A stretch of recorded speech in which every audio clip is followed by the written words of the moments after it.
Bismillahirrahmanirrahim. Assalamualaikum warahmatullahi wabarakatuh. Alhamdulillah hamdan katsiran thayyiban mubarakan fi kama yuhibbu rabbuna wa yarda. Wassalatu wassalamu ala man la nabiyya ba'da, amma ba'd. Alhamdulillah, puji dan syukur marilah senantiasa kita sampaikan, kita baca atas setiap limpahan dan nikmat yang Allah Subhanahu wa taala telah berikan kepada kita. Hendaklah kita menjadi orang-orang yang selalu memuji Allah Subhanahu wa taala dan selalu mensyukuri nikmat-nikmatnya. Karena dengan mensyukuri nikmat, maka Allah Subhanahu wa taala akan menjauhkan kita dari siksaan dan hukumannya. Sebagaimana Allah Subhanahu wa taala berfirman, "Ma yaf'alullahu bi'adzabikum in syakartum wa amantum." Allah tidak akan menghukum seorang hamba yang telah beriman dan selalu bersyukur. Dan bersyukur kepada Allah Subhanahu wa taala juga akan menambahkan nikmat-nikmat yang akan Allah Subhanahu wa taala berikan kepada kita. Dan tidak kalah penting lagi, syukur termasuk zikir yang dengannya hati manusia akan menjadi tenang. Salawat dan salam marilah kita sampaikan, kita baca kepada junjungan kita, suri tauladan kita, Nabi yang mulia, Nabi Muhammad sallallahu alaihi wasallam, juga kepada keluarganya, kepada para sahabatnya, dan kepada orang-orang yang selalu mengikuti jejak sunnah beliau hingga hari kiamat. Allahumma la sahla illa ma ja'altahu sahla wa anta taj'alul hazana idza syi'ta sahla. Rabbi shrah li sadri wa yassir li amri wahlul 'uqdatam min lisani yafqahu qawli. Rabbana zidna ilman warzuqna fahman. Ahibati fillah, para siswa SMA Plus Liwaul Furqan, alhamdulillah pada kesempatan kali ini kembali Allah Subhanahu wa taala memberikan kita nikmat sehingga kita dapat bertemu walaupun masih dengan secara online untuk melanjutkan kegiatan belajar fikih ibadah. Mudah-mudahan kita tetap semangat, kita tetap bersungguh-sungguh dalam belajar dan menuntut ilmu, dan kita berdoa kepada Allah semoga Allah memberikan kepada kita kemudahan, kesenangan, dan keistiqomahan untuk selalu belajar dan menuntut ilmu.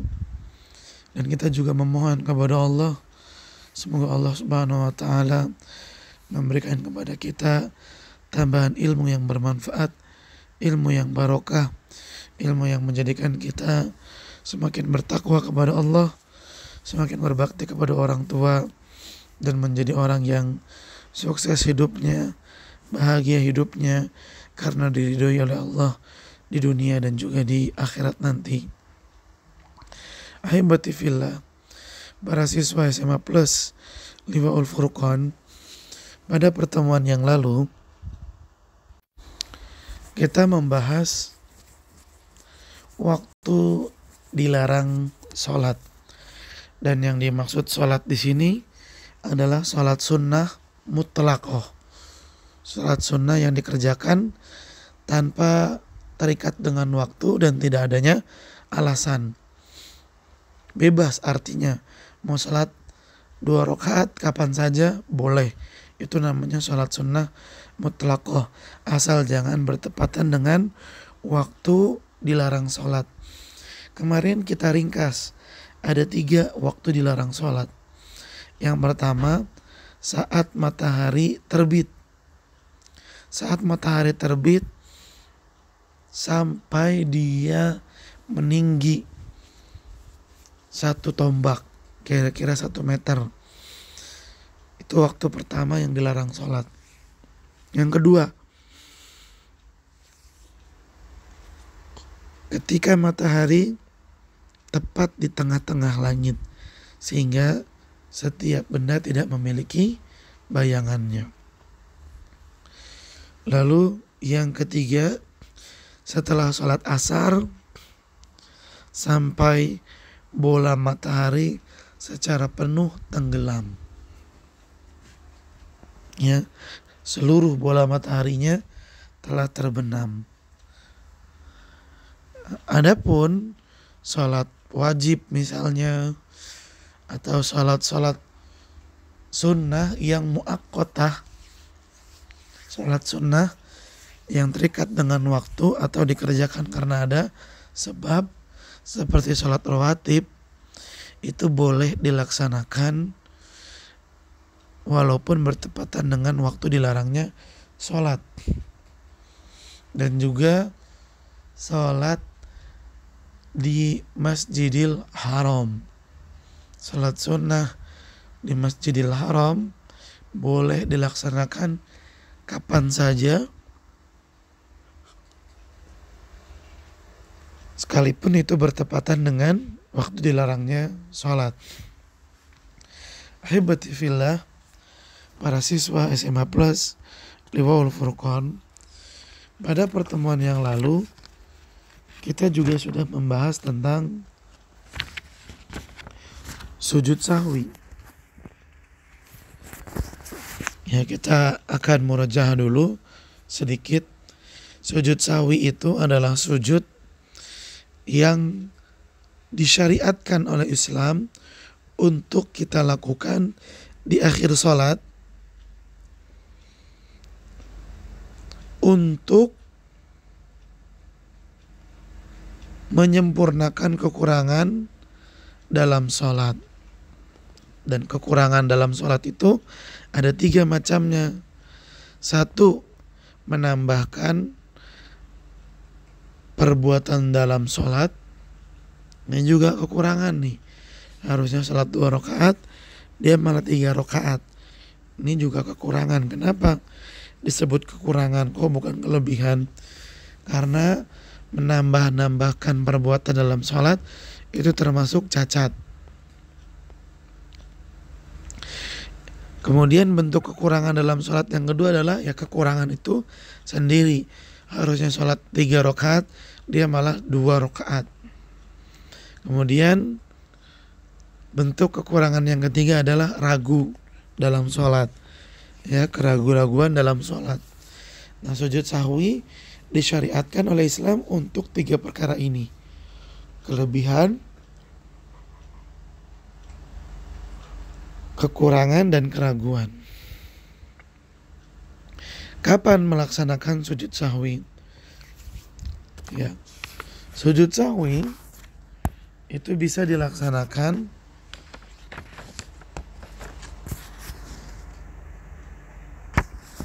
ketika seseorang menambahkan perbuatan di dalam sholat dan perbuatan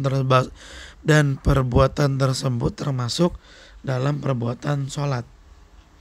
Contoh misalnya ya, ruku 2 kali dalam 1 rakaat. Ruku itu kan termasuk amalan dalam sholat, termasuk perbuatan dalam sholat. Atau sujudnya sampai 3 kali.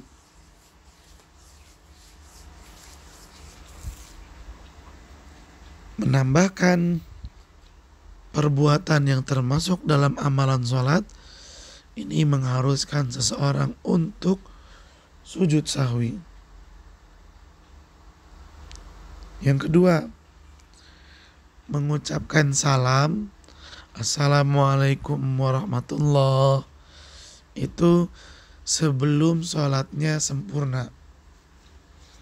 Misal sholatnya 4 rakaat, baru rakaat kedua dia udah salam.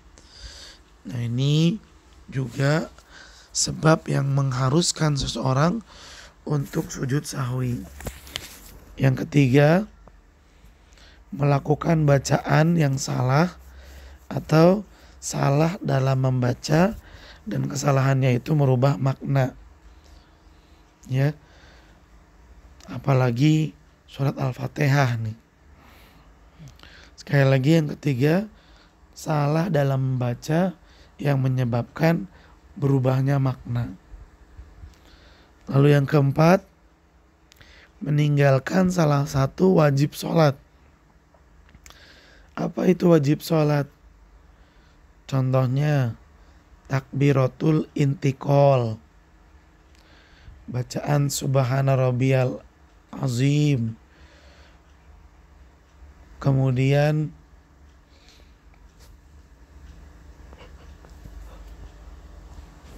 bacaan ya subhana rabbiyal a'la, lalu duduk duduk tasyahud awal, meninggalkan doa duduk di antara dua sujud. Itu termasuk amalan-amalan wajib dalam sholat. Jika seseorang meninggalkan salah satu kewajiban dalam sholat karena lupa, maka dia harus sujud sahwi. Tayyib. Ahibati fillah, kemarin kita baru menyebutkan 4 saja. Ya. Keadaan di mana seseorang melakukan sujud sahwi. Nah, sekarang kita masuk ke keadaan yang kelima, di mana seseorang wajib untuk melakukan sujud sahwi. Baik, biar lebih jelas, yuk kita buka buku fikih Muyassar. Al-Khamis, yang kelima, penulis menyatakan wa yajibu sujudu sahwi idza syakka fi adadir rakaati, dan wajib untuk sujud sahwi ketika ragu dalam rakaat salat. Falam yadri kam shalah, dan dia lupa udah berapa rakaat dia salat. Wa dzalika athna'a sholati, dan keraguan itu muncul ketika sedang salat. Li'annahu adda juz'an min salatihi mutaraddidan fi kaunihi minha aw zaidan 'alaiha. Karena dia telah melaksanakan sebagian salatnya tetapi dalam keadaan ragu, apakah dia telah menambahkan dalam salatnya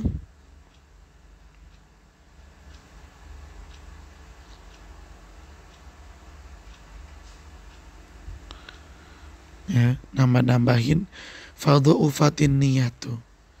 Nah, karena keraguan-raguan inilah menyebabkan niatnya dalam salat menjadi melemah. Wahtajat lijabari bisujudi. Nah, keadaan seperti ini membutuhkan seseorang untuk memperbaiki sholatnya. Kan dia ragu ya, aduh udah berapa rakaat ya ini ya, udah 2 apa 3 ya. Sedangkan dia sedang sholat maghrib, lalu ditambahin lagi misalnya, malah jadi 4 rakaat. Dia jadi tambah bingung, sehingga dia perang batin. Saya nambahin dalam sholat apa enggak? Nah, ini kan termasuk cacat. Dan seseorang yang keadaannya seperti ini dalam sholatnya, berarti sholatnya memiliki kecacatan yang harus disempurnakan. Gimana caranya? Caranya ialah dengan melakukan sujud sahwi. Wahtajat lijabari sujud sahwi, dan membutuhkan untuk memperbaiki salatnya dengan sujud sahwi. Li umumi hadis Abi Hurairah radhiyallahu anhu anna Rasulullah sallallahu alaihi wasallam qala. Hal ini berdasarkan keumuman hadis Abi Hurairah radhiyallahu anhu bahwasanya Rasulullah sallallahu alaihi wasallam bersabda, "Inna ahadakum, sesungguhnya salah seorang di antara kalian, idza qama yusalli, jika dia mendirikan salat, ja'ahu syaitan, maka pada saat itu syaitan akan datang, falabbasa alaihi, lalu mengganggunya, hatta la yadri, sampai-sampai orang yang sholat gak tahu kam sholat, sudah berapa rakaat dia sholat. Fa idza wajada dzalika ahadukum, apabila salah seorang di antara kalian mendapati hal itu dalam sholatnya, falyasjud sajadatain, maka hendaklah dia sujud 2 kali sujud, wa huwa jalisun, ketika dia sedang duduk untuk tasyahud akhir. Ya, kata Rasulullah, hendaklah dia sujud 2 kali, yaitu ketika di tasyahud akhir. Sujud 2 kali ketika telah sampai di tasyahud akhir. Wa huwa fi hadhil halati, dan dalam kondisi seperti ini,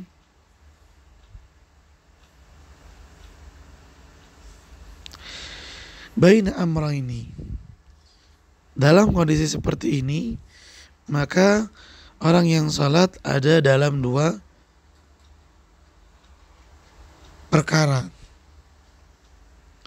Orang yang salatnya ragu-ragu, itu keadaannya tidak terlepas dari salah satu di antara 2 keadaan ini. Yang pertama, keadaan orang yang ragu-ragu, yang pertama, im'an yakuna syakku biduni tarjih li ahadi ihtimalain. Keragu-raguannya itu biduni tarjih, tidak ada kecondongan li ahadi ihtimalaini, terhadap salah satu yang dia ragukan. Biasanya kan kalau ragu tuh jadi ada 2 kemungkinan. Udah 3 rakaat apa masih 2 rakaat ya. Itu 2 kemungkinan kan. Nah, kalau keraguannya itu tidak condong kepada salah satunya, fa fi hadhil halah, maka untuk keadaan yang seperti ini, ya'khudhu bil aqal, hendaklah dia ngambil rakaat yang paling kecil, wa yabni alaihi, lalu dia berpegang dengan yang kecil itu. Jadi kalau misalnya ragu, lagi sholat zuhur, udah 2 rakaat, apa masih 3 rakaat, udah 3 rakaat, apa masih 2 rakaat ya. Ragu dan tidak ada rasa condong ke salah satunya. Benar-benar ragu antara 2 atau 3. Maka kaidahnya adalah dia ambil rakaat yang paling kecil, yaitu 2. Kemudian dia pegang rakaat yang kecil itu dan dia teruskan sholatnya dari rakaat yang kecil tersebut. Wa yasjud li sahwi, kemudian dia sujud sahwi. Liqauli sallallahu alaihi wasallam, hal ini berdasarkan sabda Nabi sallallahu alaihi wasallam, idza syakka ahadukum fi salatihi, apabila salah seorang di antara kalian merasa ragu dalam salatnya, falam yadri kam shalla, dan dia tidak tahu udah berapa rakaat dia salat, salasan am arba'an, sudah 3 rakaat atau 4 rakaat, falyatrah syak, hendaklah dia buang keraguan-raguan tersebut, wal yabni ala mastaikona, kemudian dia ambil yang menurut dia paling dia yakini, ya, rakaat kedua atau rakaat ketiga, mana yang lebih diyakini, ya tentu dua rakaat, yang 2. Kalau yang 3 pasti masih diragukan, 2 apa 3 ya, udah 2 aja lah, itu pasti lebih diyakini ketimbang udah 2 atau 3 ya, 3 aja ah. Tapi 2-nya udah apa belum ya? Kalau ngambil yang lebih tinggi, yang lebih besar, maka keraguannya akan muncul terus. Tapi kalau ngambil yang sedikit, keraguannya akan hilang dan yang muncul adalah keyakinan. Thumma yasjud sajadataini qabla an yusallim. Lalu hendaklah dia melakukan sujud sahwi sebelum salam. Haibati fillah, para siswa SMA Plus Linul Furqan, ini dia keadaan yang ragu, di mana seseorang meragukan apakah dia telah sholat 2 rakaat atau dia telah sholat 3 rakaat, bingung dan nggak ada condong, ya, nggak ada rasa condong ke rakaat 2 atau ketiga.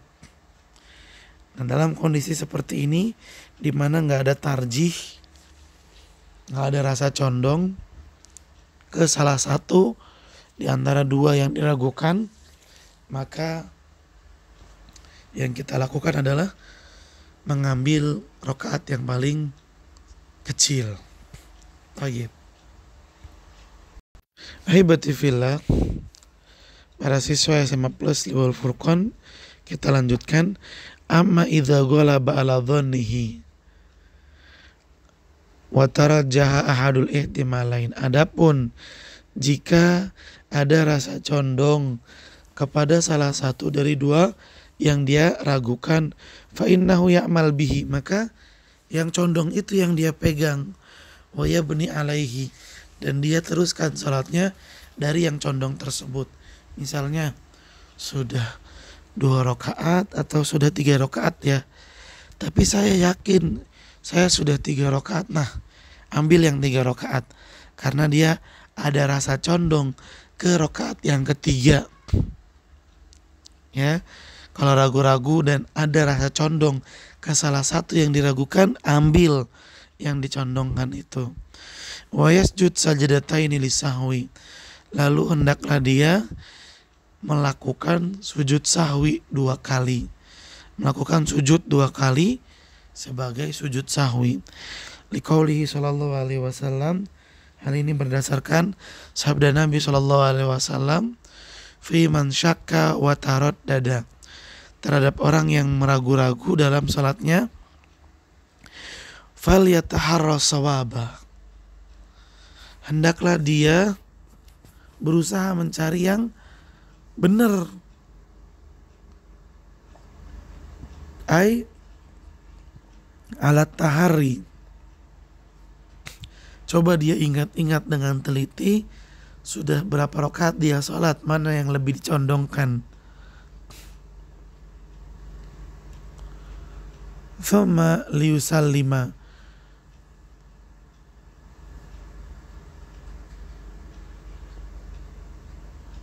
ya, kemudian dia ambil yang menurut dia itu lebih dia yakini.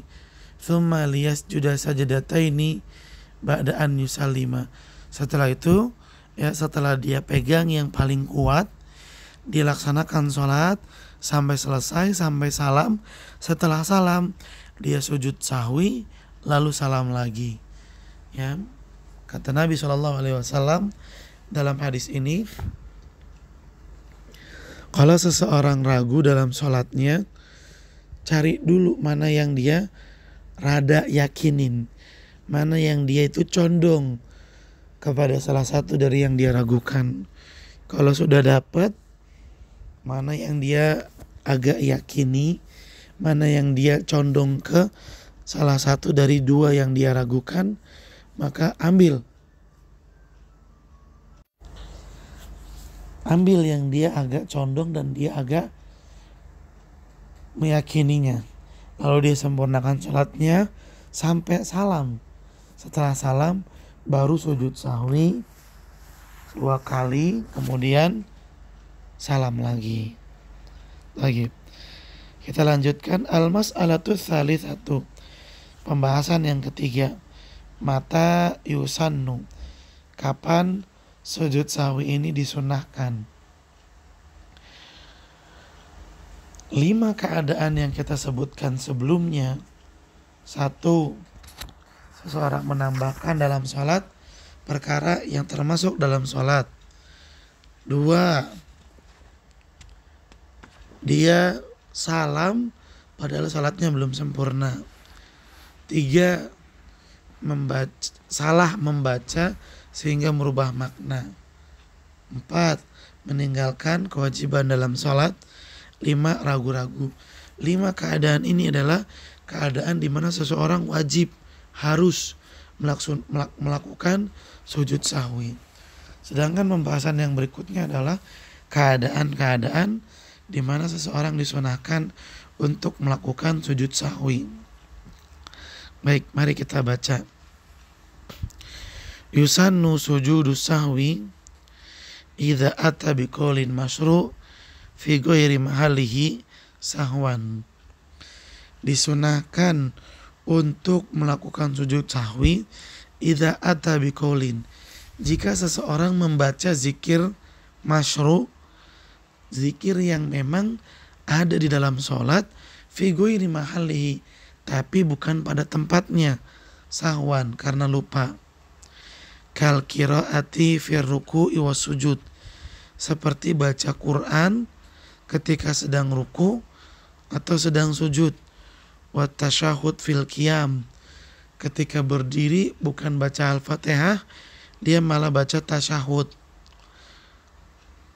Ma'al ityani bil qaulil masyru' fi dzalikal mawdu'. Fi dzalikal mawdi'. Artinya, dan dia juga mengucapkan zikir yang disyariatkan pada posisi tersebut.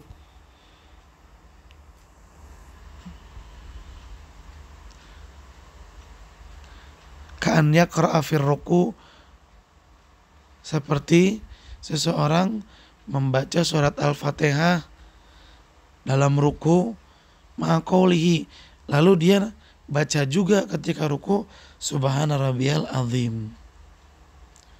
Li hadithi Nabi SAW, hal ini berdasarkan hadis Nabi SAW, idza nasiya ahadukum, apabila salah seorang di antara kalian lupa ketika sholat, falyasjud sajdatain, maka hendaklah dia sujud 2 kali untuk sujud sahwi. Maksudnya begini ya ikhwan, kalau seseorang ketika sholat dia membaca zikir-zikir yang ada di dalam sholat tapi bukan pada tempatnya. Contoh, ketika dia ruku, dia baca subhana rabbiyal a'la, subhana rabbiyal a'la, padahal subhana rabbiyal a'la itu adalah bacaan sujud. Setelah dia baca subhana rabbiyal a'la, dia ingat, saya sedang ruku, terus dia baca bacaan yang benar, subhana rabbiyal azim, subhana rabbiyal azim. Nah, kondisi yang seperti ini sunnah bagi seseorang untuk melakukan sujud sahwi, karena dia lupa tapi dia mendatangkan yang semestinya. Ya, kan dia lupa ketika ruku malah baca zikir sujud, tapi dia setelah itu mendatangkan yang semestinya. Apa itu?